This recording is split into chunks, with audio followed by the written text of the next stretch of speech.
প্রথম যে গুমের মামলা সেটির বিচার কার্য শুরু হয়েছে এবং আজকে অভিযোগ গঠনের জন্য দিন নির্ধারিত ছিল। এই মামলাতে 17 জন আসামি আছেন, সাজাপ্রাপ্ত পলাতক আসামি শেখ হাসিনা সহ মোট 17 জন আসামি আছেন। তার মধ্যে আজকে 10 জন আদালতে উপস্থিত ছিলেন। আজকে আসামি পক্ষ থেকে একটা দরখাস্ত দেওয়া হয়েছিল যে তারা ভার্চুয়ালি হাজিরা দিতে চান, আদালত সেটা নামঞ্জুর করেছেন। আমরা যেটা লক্ষ্য করেছি আজকের এই শুনানিতে, আমরা প্রসিকিউশনের পক্ষ থেকে তাদের বিরুদ্ধে যে ফর্মাল অভিযোগ আমরা যেটা করেছি, এই আসামিদের অপরাধের সাথে সম্পৃক্ততা, বাংলাদেশে গুমের যে প্রেক্ষাপট, কিভাবে গুমকে রাজনৈতিক নিপীড়নের একটা হাতিয়ারে পরিণত করা হয়েছিল, গোটা বাংলাদেশে গুমের কালচারের মাধ্যমে কিভাবে মানুষের কণ্ঠরোধ করা হয়েছিল, কিভাবে বছরের পর বছর মানুষকে তুলে নিয়ে গিয়ে গোপন কারাগারে বন্দি রেখে তাদেরকে নির্যাতন করা হয়েছে, অসংখ্য মানুষকে হত্যা করা হয়েছে, বছরের পর বছর আটকে রেখে তাদের নির্যাতন করা হয়েছে, স্বীকারোক্তি আদায় করা হয়েছে, মিথ্যা মামলায় চালান দেওয়া হয়েছে, কিভাবে গুমকে প্রাতিষ্ঠানিকভাবে বাংলাদেশের জনগণের উপরে একটা হাতিয়ার হিসেবে ব্যবহার করে রাজনৈতিকভাবে ক্ষমতা দীর্ঘায়িত করার চেষ্টা করা হয়েছে। নায়াসিনামাইড ও স্যালিসাইলিক সমৃদ্ধ লিলি ফেস ওয়াশ যা ফেসের ডেড স্কিন সেল দূর করে দেয় দ্বিগুণ ফাস্টার ব্রাইটেনিং। সেই বিষয়গুলো আমরা আদালতে উপস্থাপন করেছি।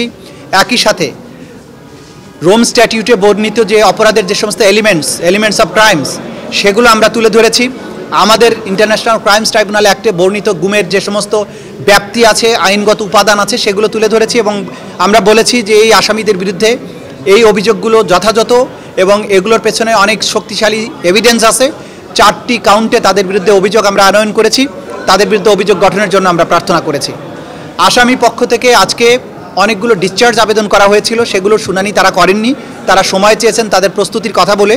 আদালত তাদেরকে আগামী 14ই ডিসেম্বর পর্যন্ত সময় দিয়েছেন। 14ই ডিসেম্বর ওনাদের অংশটুকু আদালত শুনবেন।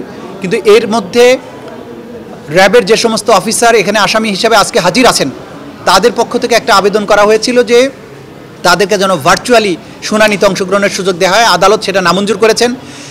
এই পিটিশনের শুনানির সময় আমরা লক্ষ্য করেছি যে আসামি পক্ষের আইনজীবীরা সেনাবাহিনীর সাথে এই বিচারকে মুখোমুখি করার একটা প্রচেষ্টা আমরা লক্ষ্য করেছি। আদালত এটা স্পষ্ট করে বলেছেন যে এই বিচার সেনাবাহিনীর বিরুদ্ধে নয়। প্রসিকিউশনের পক্ষ থেকেও এটা সুস্পষ্টভাবে বলা হয়েছে যে দেশপ্রেমিক সেনাবাহিনীর বিরুদ্ধে এই বিচার নয়, কারণ এই আসামিরা অপরাধগুলো করেছেন যখন পুলিশে পোস্টেড ছিলেন।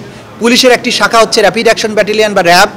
সেখানে গিয়ে সামরিক শৃঙ্খলার বাইরে থাকা অবস্থায় তারা এই ধরনের মারাত্মক অপরাধ করেছেন, যেগুলোকে ক্রাইম অফ দ্য ক্রাইমস বলা হয়, মানবতা বিরোধী অপরাধ বলা হয়। সেই অপরাধগুলো সংগঠন করেছেন।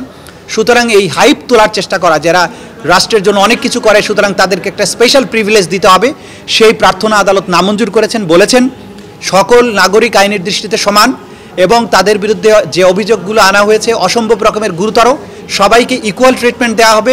তারা বিচারের সাজাপ্রাপ্ত না হওয়া পর্যন্ত ইনোসেন্ট বিবেচিত হবে, কিন্তু আসামি হিসাবে অন্যরা যে ধরনের প্রিভিলেজ ভোগ করে তার বাইরে নতুন কিছু তারা পাবেন না।